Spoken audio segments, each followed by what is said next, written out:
Vicky, hello. Hello. So Keir Starmer back with a bang, although actually he never went away because his summer holiday got cancelled. That is true. He, unlike And also us, you can dispute whether this was a bang as well. Yeah, it was more of a, I don't know what it was really. It was a bit downbeat in many ways, wasn't it? We were sort of laughing as we were all sitting there saying, God, Tony Blair, 97, it was a new dawn. This is like the dark winter nights are drawing in. It was, pretty gloomy, definitely trying to manage expectations. And just, first of all, the context of the Rose Garden. I mean, did he just do it? And also, people say it's not even the Rose Garden. It's just a garden with some roses in it.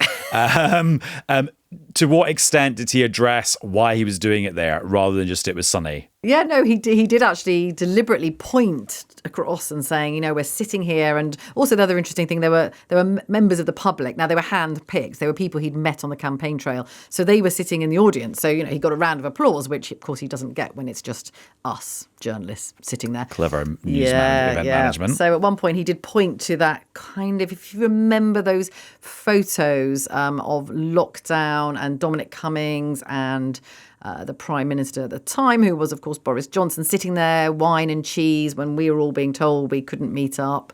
And they were working in the garden, but with, refreshments. So he was sort of making that contrast between the other parties that were held there during lockdown, and him saying this building is now back in the service of the people. And that's why he had members of the public there as well. So really very pointedly sort of saying that none of this was performative, but then actually, that was pretty much a PR exercise. Doing some performance. Yeah. Thinking back to like the him not having his holiday, when I watched the speech, I was trying to think of sort of a metaphor to sum it up. And I ended up with a holiday one. And it was somebody at the hotel breakfast buffet filling their plate with lots of different things, except the things from the buffet were various news stories from the last 3 weeks that he was responding to. Yes. So, for example, he did a bit about, he did quite a lot on the riots. And actually it was interesting that he basically pinned the riots, which he says was a bunch of thugs behaving in a criminal manner, but he managed to pin it on the previous government. Yeah, I mean, there was a lot of that, and there has been a lot of that, and I think that will continue. This, the idea of the legacy, the blame, what they've inherited from the Conservatives, which is, of course,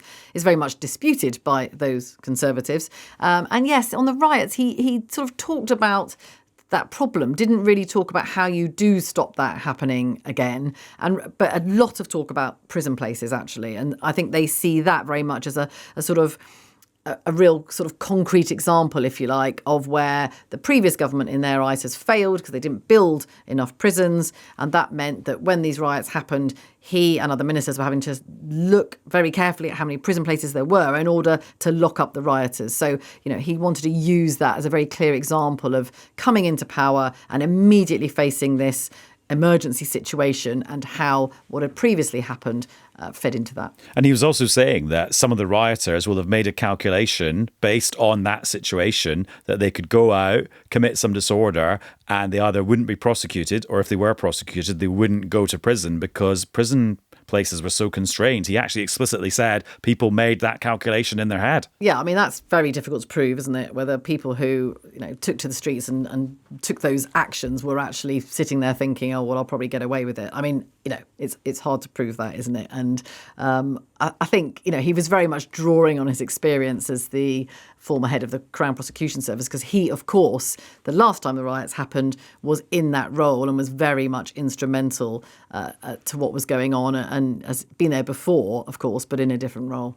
And then the next item he took from the breakfast buffet of news was, it was two things. It was the big public sector pay settlements, but contrasted with the fact that Rachel Reeves, basically at the stroke of a pen, and this has now gone through, or is now going through the official process, taken away the winter fuel payment from all pensioners who are not on the pension credit benefit. Yeah, that's right. And that was something, we got a question, and that was something I asked him about, because a thread through the whole speech was honesty.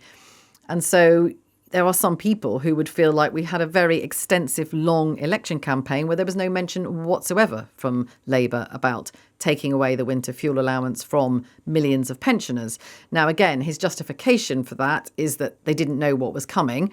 Even though, of course, they had talked a lot about the Conservatives crashing the economy, they say that it's much worse, and he didn't want to do this. He specifically said today, I didn't want to do this. I didn't want to be a Prime Minister who's taking the winter fuel allowance away, but I had to do it. And it was interesting because he actually sort of drew a line with having to fix the NHS, build more houses, fix our schools, and saying, look, pensioners rely on things like that too. So it's almost as if look, everyone is going to have to, make some kind of contribution to the pain that's coming. And we can hear the Prime Minister saying that in his own words.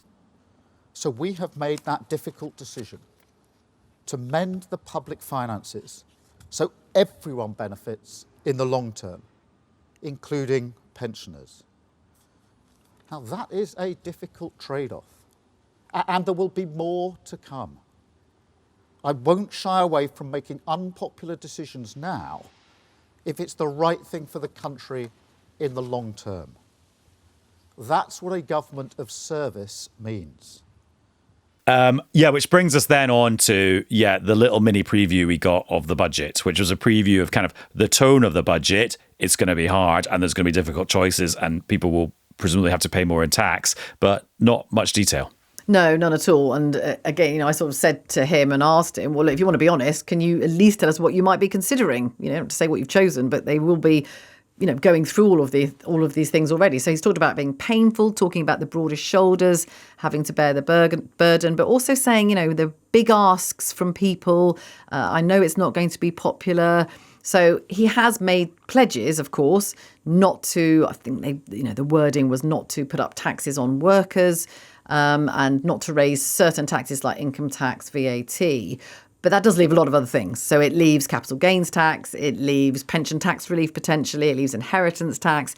There's all sorts of things that they can look at, but he's not really shying away from the fact that it is going to be incredibly difficult and potentially painful. And I think what's interesting here is that we've had a little bit over the summer, not much, but a little bit from Labour MPs about their worries about the winter fuel allowance.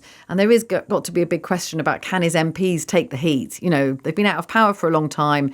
They come in, they make these difficult decisions potentially, and there's going to be, a lot of criticism. And those MPs, many of them very new, will be wondering what's hit them potentially, and can they withstand that pressure that they might come under, not just for the Conservatives, but from their own constituents. And what did you make of his answer to the question about this so-called cronyism row? This is some claims being made, particularly by Michael Gove's old special advisor, Henry Newman, somebody we all know because he's been around in politics for a very long time and he's now very active on social media and has a blog about how Whitehall works. And he's been listing all the examples and pushing quite hard about where Labour donors or Labour supporters have been given positions or passes that get them into Downing Street because they've been doing government work, or even have got jobs in the civil service. Yeah, so that was quite interesting. So he obviously must have expected to be asked about that. And he was. And actually, his defence was sort of like, I want the best people. And almost, again, relating it back to this legacy idea, the rot is so bad and so deep, as he would put it, that you need the best people in the job to help us improve all of that. And so then there was a follow-up question. And when he was asked, well, you saying the process doesn't matter, the sort of impartiality and all the rest of it. And he said, no, I'm not saying the process doesn't matter, but we want the best people. And then the other row, which is about Lord Ali, who's a huge donor to the Labour Party and to Keir Starmer personally in his role, him having that pass. And he just really did dismiss that and say, look, Lord Ali was helping us with the transition into government. He was coming into Downing Street for a short while, and then we took the pass away, and he's no longer doing it. So, he's trying to bat that away, even though there are some who are obviously trying to push at that, because he is talking about raising standards, public standards, about trust, about honesty. So, of course, there will be many in the Conservative family who will be wanting to try and push him on that. And what did you make of this whole phenomenon of Keir Starmer doing a sort of back to school, everyone press conference? Because I feel actually that's a thing that used to happen. I can imagine Tony Blair doing that. Yeah, I mean, he obviously wants to get his side of the story in, doesn't he? I mean, he's got, of course, once you're Prime Minister, you've got the ability to do that. You can summon the press to Downing Street and you can, invite members of the public. And then you can stand there and you can put forward your case. And he might be trying to take advantage of the fact that, yes, of course, Rishi Sunak is still leader of the Conservative Party. But, they're in the middle of their own leadership contest. So maybe, they're not firing on all cylinders at the moment. So he just wants to get that in. And I think the people around him feel that this is really what David Cameron did. You know, he came in, there was, of course, the coalition, but that austerity narrative was very much set against, look what Labour have left us. Look, that note saying there was no money left to spend. And they used that for a very long time. And there are people around Labour who think they lost the next election after 2010 because of that. And they're almost trying to do the same thing now. And also Starmer's doing that thing that all new prime ministers try to do, which is to not become a commentator. And various advisors to former prime ministers have said this as well, that they all advise them to not just be somebody who pops up every day giving their reaction to what's ever in the news that day. And actually you try to control events and you pop up strategically to be in charge. And all prime ministers try that, but they all get sucked into end up commentating on the news because you sort of end up looking to them to address whatever pops up that day. Yeah, so they do. I wonder how long that strategy will last. But equally, because that's Starmer's strategy at the moment, we haven't really seen very much of him kind of visibly over the last few weeks, even though he didn't go on holiday. I know, and that's what's interesting. I mean, of course, the fact that the riots happened meant that maybe he, there was a bit more than, he would have expected. But yeah, it's a difficult one, isn't it? You don't want to be there all the time because in some ways people then just think, oh, there he is again, and you don't take notice. You want people to sit up and notice when the Prime Minister speaks. But then on the other hand, believe it or not, Adam, some people don't sit and watch and listen to this all the time, especially in August. So maybe you do have to get out there more if you're Prime Minister to try and get your message across.